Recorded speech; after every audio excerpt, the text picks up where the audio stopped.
is CNN Breaking News. Hi everyone, I'm Cyril Vanier and we're following breaking news out of North Korea. Pyongyang has test-fired another missile. A U.S. official says it was an intermediate-range ballistic missile. Sources say it was launched from a province in the country's north and traveled 500 kilometers and landed in the Sea of Japan, also known as the East Sea. This happened just as U.S. President Donald Trump was hosting Japanese Prime Minister Shinzo Abe in Florida. Standing side by side, both leaders made brief statements about Pyongyang's latest provocation. 今般の北朝鮮のミサイル発射は断じて容認できません。 North Korea's most recent missile launch is absolutely intolerable. 北朝鮮は国連決議を完全に遵守すべきです。 North Korea must fully comply with the relevant UN Security Council resolutions. 先ほどトランプ大統領との首脳会談の中において、米国は常に 100% 日本と共にあるということを明言されました。そしてその意思を示すために今私の隣に立っておられます。 During the summit meeting that I had with President Trump, he assured me that the United States will always with Japan 100%. And to demonstrate his determination as well as commitment, he is now here with me at this joint press conference.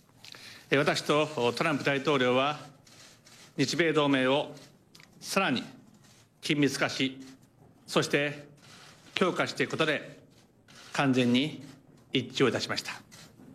President Trump and I myself completely share the view that we are going to promote further collaboration between the two nations, and also we are going to further reinforce our alliance. 私からは以上です。 That is from myself.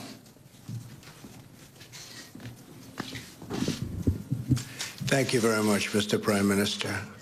I just want everybody to understand and fully know that the United States of America stands behind Japan, its great ally, 100%. Thank you. And CNN's Athena Jones, who was there, has more on that statement from Mr. Trump.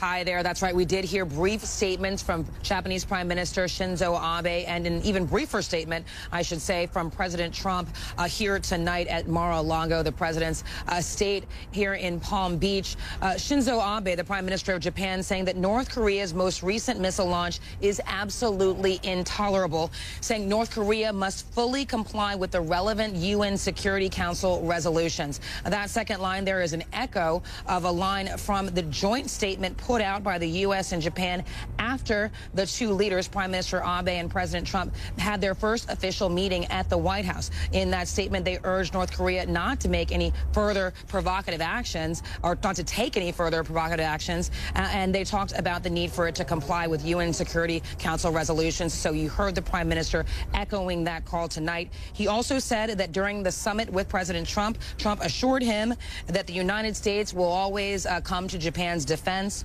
And said that the president and he completely share the view that we are going to promote further cooperation between the two nations, and also we are going to further reinforce our alliance.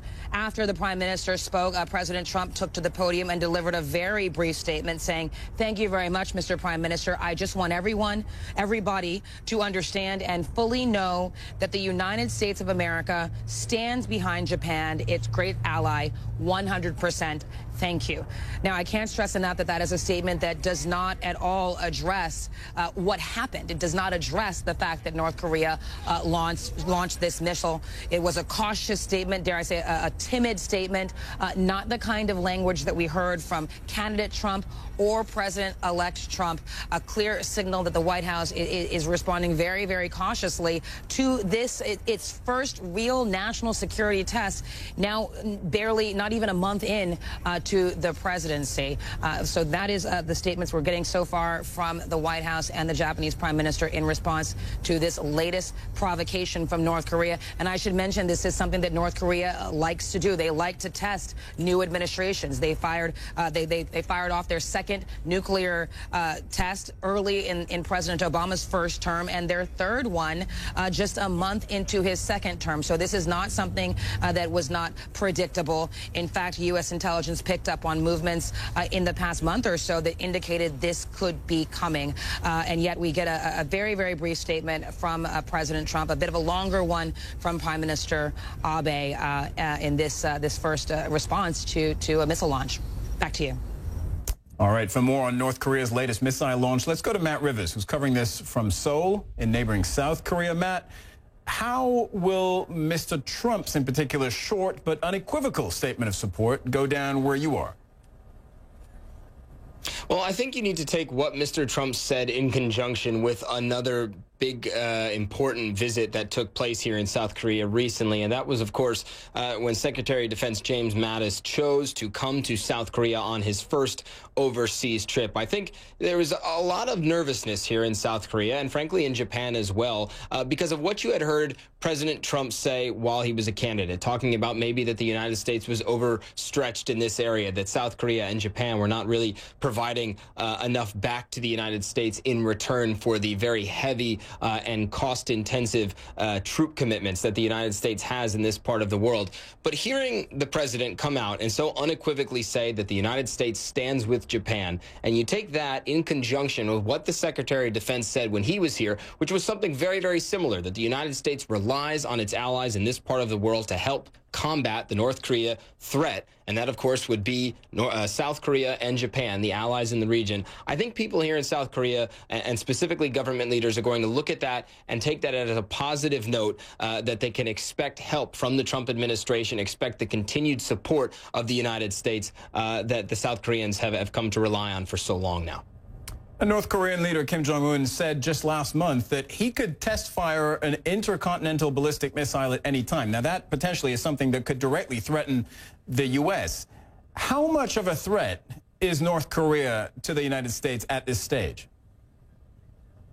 Well, there's a lot of questions as to whether North Korea actually has that technology. I think most experts would tell you that while they are moving towards being able to launch an ICBM successfully, they're not quite there yet. They've got a long way to go, as evidenced by the fact that many of their intermediate range missile tests, like the one we saw this morning, tend to fail. Now, we don't know whether this morning's intermediate range test was a success or a failure. The South Koreans tell us they're still trying to work that out. But the fact is that the North Koreans have a long way to go. And then, remember that once you build the missile, that does not necessarily mean that you can deliver a nuclear payload, because there's more technology. First, you develop the ICBM, but then the North Koreans would then have to come up with the technology to miniaturize a nuclear warhead and put it on top of that missile. And that's a whole nother step that they would need to take. And so while they could be a long way away from that point, most experts in this part of the world will tell you that the North Koreans are determined to keep moving towards that point, that that is their ultimate end goal, and that they're not going to stop, because they know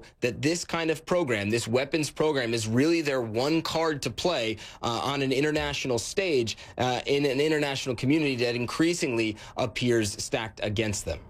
Matt Rivers reporting live from Seoul, the capital of South Korea.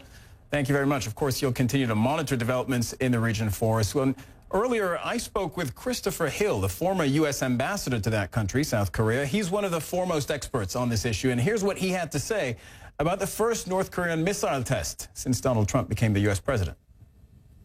I don't think tonight was a crisis. This was an intermediate missile. We've seen this before. We've seen the range. There may be new elements to it, but tonight is not a crisis. But overall, this issue in the next 4 years will be a crisis, because North Korea intends to have a deliverable nuclear weapon. And I think for Donald Trump, it was actually, this has been a pretty good few days on East Asia policy. First of all, very successful visit visit to Korea and Japan by his defense secretary. And then he had a very successful telephone call with Xi Jinping.